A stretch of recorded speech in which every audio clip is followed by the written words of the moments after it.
ఏపీలో ఎన్నికల నిర్వహణకు అన్ని ఏర్పాట్లు పూర్తి చేశామని ఎన్నికల ప్రధాన అధికారి ముఖేష్ కుమార్ మీనా తెలిపారు. దాదాపు 46,000కు పైగా పైచిలుకు కేంద్రాలను ఏర్పాటు చేశామన్నారు. సమస్యాత్మక ప్రాంతాల్లో పటిష్టమైన బందోబస్తు పెట్టామన్నారు. ఇక ఇప్పటి వరకు 382 కోట్ల నగదు స్వాధీనం చేసుకున్నారు. 60% పోలింగ్ కేంద్రాల్లో వెబ్ కాస్టింగ్ ఉంటుందని చెప్పారు. ఎలాంటి అవాంఛనీయ చర్యలకు తావు లేకుండా చర్యలు తీసుకున్నామన్నారు. As I said, number of polling stations 46,389. Critical polling stations, vulnerable polling station, ఇది కూడా పూర్తి అయిపోయింది process. So 12,438 critical polling stations ఉన్నాయి.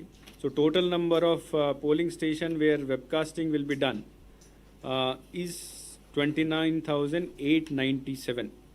అంటే సుమారుగా 64% పోలింగ్ స్టేషన్స్లో మేము వెబ్కాస్టింగ్ చేస్తాము.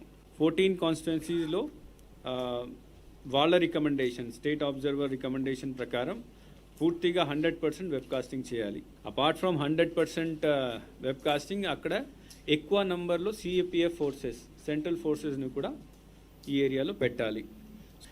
ఈరోజు దాకా అంటే ఈరోజే మనం 200 crores క్రాస్ అయ్యాము సీజర్స్లో. 203 crores ఫిగర్ వచ్చింది. ఇప్పుడు 1st January నుంచి, యాక్చువల్లీ జనవరి నుంచి ఎలక్షన్ కమిషన్ వచ్చిన తర్వాత నుంచి మనం స్టార్ట్ చేశాము. సో అప్పటి నుంచి అనౌన్స్మెంట్ దాకా 179 crores, తర్వాత అనౌన్స్మెంట్ నుంచి ఈ రోజు దాకా 203 crores. So almost 382 crores total seizure this year.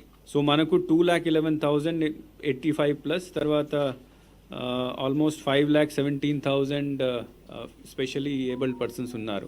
Out of 7,28,000 such total voters, only 28,500 voters have given option to opt for home.